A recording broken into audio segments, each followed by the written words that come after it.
बिस्मिल्लाहिर्रहमानिर्रहीम।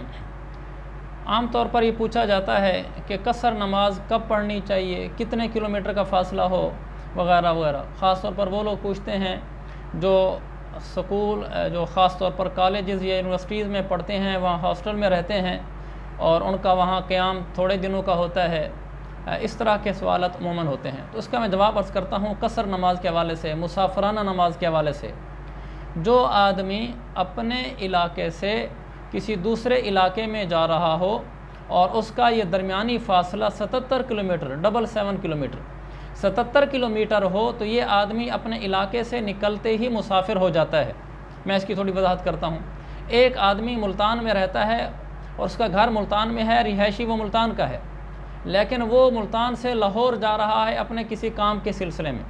तो मुल्तान और लाहौर का दरमियानी फ़ासला देखा जाए, दरमियानी फ़ासला अब यूँ देखा जाएगा कि मुल्तान शहर की हदूद जब ख़त्म हो जाएँ, यूँ कहा जाए कि मुल्तान शहर की अब आबादी ख़त्म हो गई है, तो वहाँ से किलोमीटर गिनने शुरू करने हैं और लाहौर जा रहे हैं। जिस शहर में भी जाना है, लाहौर है, साहिवाल है, चीचावतनी है, जिस शहर में आपने जाना है, उस शहर की हदूद शुरू होने से पहले ये दरमियान का फ़ासला अगर ये 77 किलोमीटर हो तो आप इस सफ़र में मुसाफिर शुमार होंगे। अगर ये 77 किलोमीटर नहीं है तो फिर आप मुसाफिर शुमार नहीं होंगे।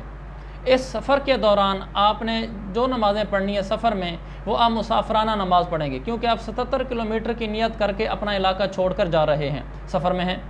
रास्ते में जो नमाज़ पढ़ेंगे ये मुसाफराना नमाज़ पढ़ेंगे, कसर नमाज़ पढ़ेंगे।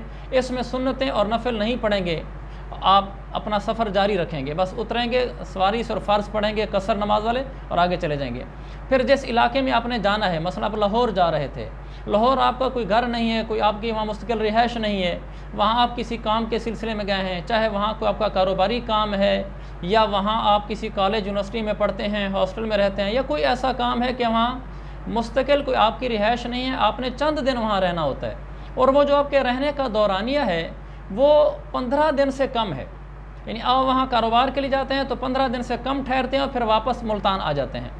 या आप पढ़ने के लिए जाते हैं कॉलेज यूनिवर्सिटी में, तो भी आप वहाँ हॉस्टल में 15 दिन से कम ठहरते हैं और आप वापस आ जाते हैं।